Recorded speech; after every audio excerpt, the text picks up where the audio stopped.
நீ தெய்வம் என்று நம்புகிற யாராவது ஒருவர் உனக்காக ரத்தம் சிந்தி மரித்தது உண்டா? நீ தெய்வம் என்று கொண்டாடி கொண்டிருக்கிற யாராவது ஒருவர் உனக்காக உன் பாவங்களை சாபங்களை சுமந்து உனக்காக பலியானது உண்டா? மரணத்திற்கு அதிகாரியாகிய பிசாசானவனை தன்னுடைய மரணத்தினாலே அவர் ஜெயித்தார். உன்னுடைய பாவங்கள் தான் என்னை சிலுவைக்கு கொண்டுச்சு. அவர் சிலுவையில் மரித்தது உனக்காக.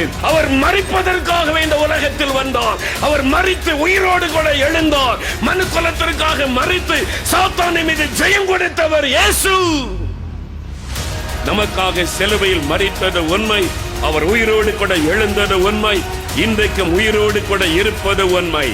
நான் பிரசங்கிக்கிற இயேசு உயிரோடு இருக்கிறவர். இன்றைக்கு உலகத்தில் திறக்கப்பட்ட நிலைமையில் இருக்கிற ஒரே ஒரு கல்லறை எருசலேமில் இருக்கிற இயேசுவின் கல்லறை. அவர் மனிதன் அல்ல, உயிரோடு இருக்கிற ஆண்டவர். நான் சாட்சி.